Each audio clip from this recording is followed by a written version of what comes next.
Kunnamkulam ring road വികസനം സാമൂഹ്യാഘാത പഠനത്തിന്റെ പൊതുവാദം കേൾക്കൽ പൂർത്തിയായി. ഗതാഗത കുരുക്കിന് പരിഹാരമാകാൻ 72 കോടിയുടെ പദ്ധതി.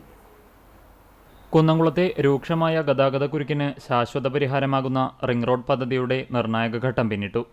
പദ്ധതിയുടെ ഭാഗമായുള്ള സാമൂഹ്യാഘാത പഠനത്തിന്റെ പൊതുവാദം കേൾക്കൽ നഗരസഭ ടൗൺഹാളിലാണ് നടന്നത്. നഗരഹൃദയത്തിലെ തിരക്ക് കുറയ്ക്കാൻ വിഭാവനം ചെയ്ത കിഫ്ബി പദ്ധതിയാണ് കുന്നംകുളം റിംഗ് റോഡ്.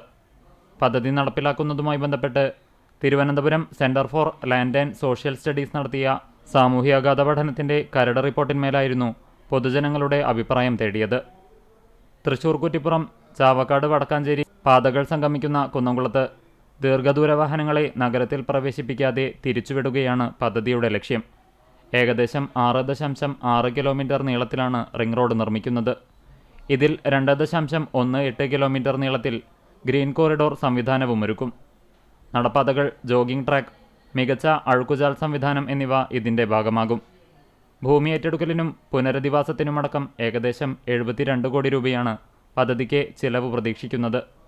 പബ്ലിക് ഹിയറിംഗിന്റെ അടിസ്ഥാനത്തിൽ തയ്യാറാക്കുന്ന അന്തിമ റിപ്പോർട്ട് ജില്ലാ കളക്ടർക്ക് കൈമാറുന്നതോടെ സ്ഥലം ഏറ്റെടുക്കൽ നടപടികളിലേക്ക് കടക്കും. യോഗത്തിൽ നഗരസഭാ ചെയർപേഴ്സൺ സൗമ്യ അനിലൻ അധ്യക്ഷയായി. വൈസ് ചെയർമാൻ PG ജയപ്രകാശ്, വിവിധ രാഷ്ട്രീയ കക്ഷി നേതാക്കളായ T സോമശേഖരൻ, മിനി മോൺസി, റോഷിദ് ഓടാട്ട്, PK ബിനീഷ്, ഉദ്യോഗസ്ഥർ, കൗൺസിലർമാർ എന്നിവർ പങ്കെടുത്തു.